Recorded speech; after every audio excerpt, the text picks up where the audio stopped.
Welcome to the Coach and Crew Show. I am your host, Charlie Kraus. With me is Phil Walker. Most of you know him as Tantor. And we're bringing in a special guest with us, Scott McCormick, soccer expert, dare we say MLS novice and enthusiast at minimum, but mostly with the EPL and just more of the European-based leagues. If you haven't heard yet, breaking news from earlier this morning, Lionel Messi is officially going to enter Miami Club Football Day International Miami, I guess as early as this summer, where what I've read so far is his paycheck is coming from Inter Miami, part ownership of Inter Miami. Adidas is helping to front the bill, and Apple TV for all new subscribers will help front the bill as well. So it's an interesting math problem of how they got to sign him. Scott, we'll go ahead and just start with you and let you expand. What's your reaction, and then how do you think this is going to play out for him, the league, and or Miami in general?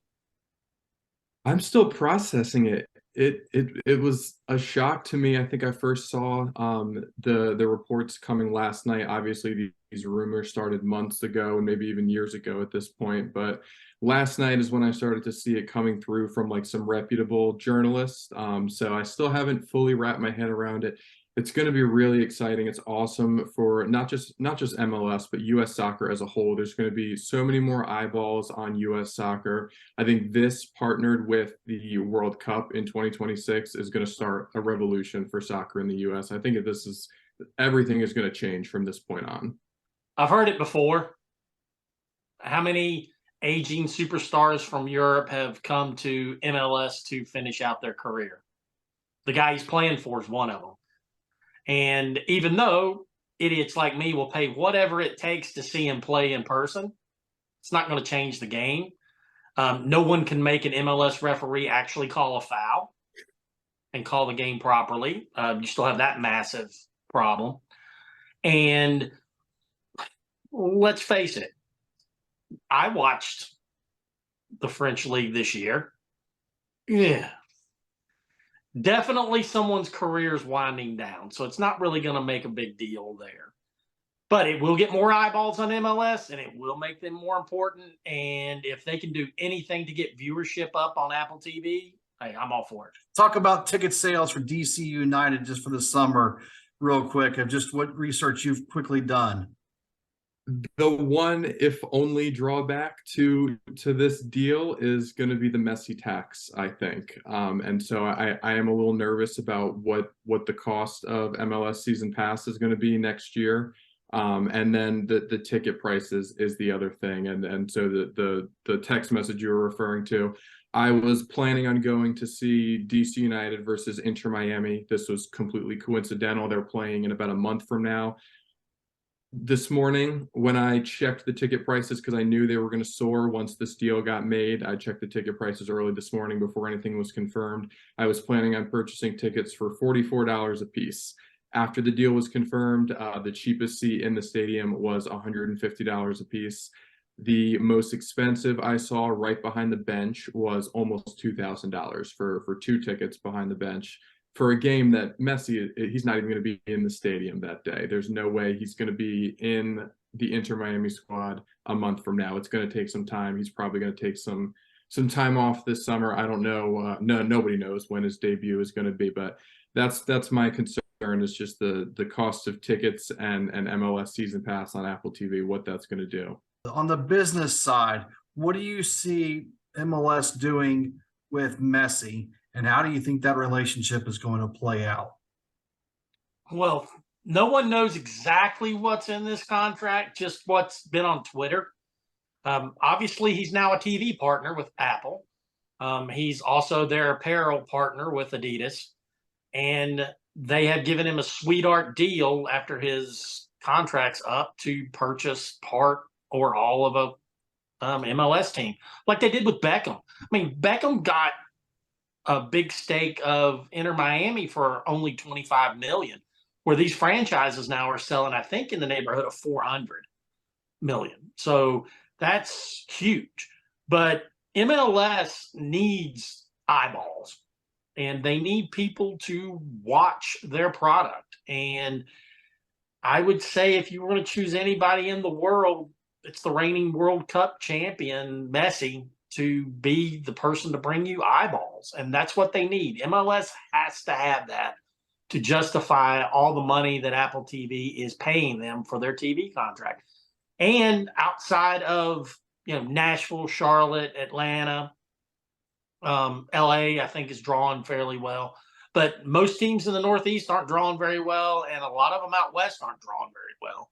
I don't know if this is the $1,000,000 question or if this is, we'll worry about this when we get to this, but Phil, we'll let you continue on. How long do you see Messi lasting?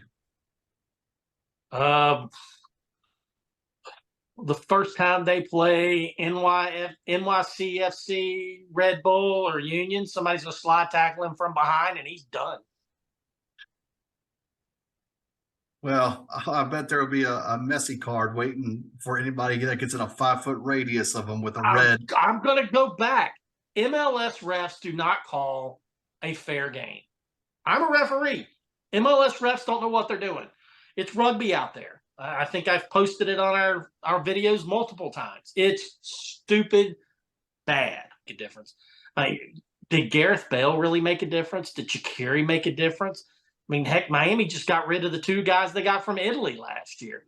The Higuain brothers. Yeah, they didn't make a difference. Wayne Rooney didn't make a real big difference. Messi, though, there's only one other name in the world, I think, that could even come close to equaling Messi, and that's Ronaldo. So if you're going to swing, go for the fences, hey, get the biggest bat you can, and I think that's Messi. But getting with Miami, remember, there's also a rumor out there that they are going to sign Tata Martino. So he's managed Messi on the international level with Argentina. He's also managed him when he was at Barcelona, and he last won an MLS title with Atlanta United in 2018. I think it's a little unfair to bring the paycheck into it. I mean, if Messi wanted a paycheck, he'd be in Saudi Arabia. And 1.2 billion. That's a B. Yeah. So I don't know. I think I also wouldn't put him anywhere near Shaqiri or Bale or the Higuain brothers or even Beckham. I mean, he's not even just one step above all of them. He's many steps. He's probably peaked, but I wouldn't even say he's on the downward in his career. I mean, he just won the World Cup 6 months ago. It was playing for PSG. Obviously, everyone has their opinions on the French league, including me. He's still scoring goals. He's still, a Champions League caliber player. So I don't think he's in the same category as some of those who have got nowhere left to go. I mean, any single team in Europe would have taken him. So I don't think that it's the same situation where he's coming to MLS to retire. I mean, maybe he does retire here, but not in the same way as some other players. Any final takes on Messi to Miami? Miami, they've got that new stadium that I think they're putting it together. I don't know if it's built yet.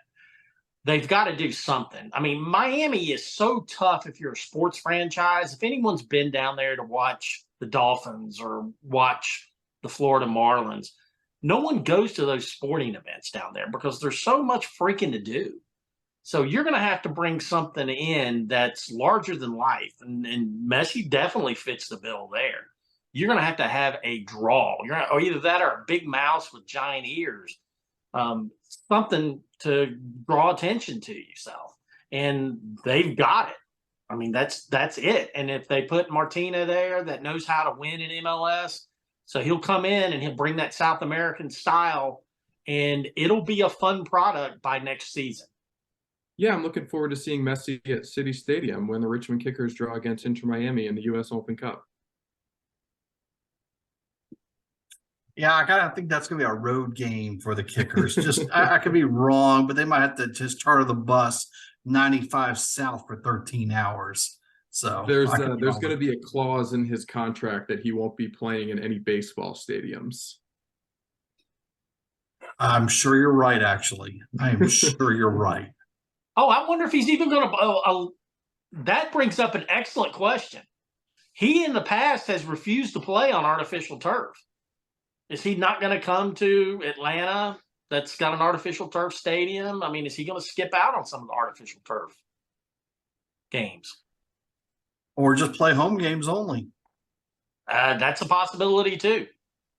And I don't really blame him either. My final take, I'm going to go short picture and just look very narrow. Miami desperately needs something. A couple years ago, they were at least flirting with the playoff line. I think they made it in, but they were first team eliminated. But since then, it's just been bad and only getting worse. They're currently sitting at the bottom of the standings.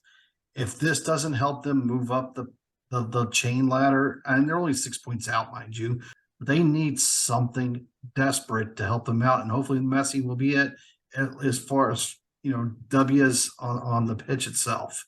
What are your thoughts, Crew Nation? Like, subscribe, comment below. Messi to Miami. I'm sure it's going to be trending for a while. Thanks for watching, and we'll check you next time.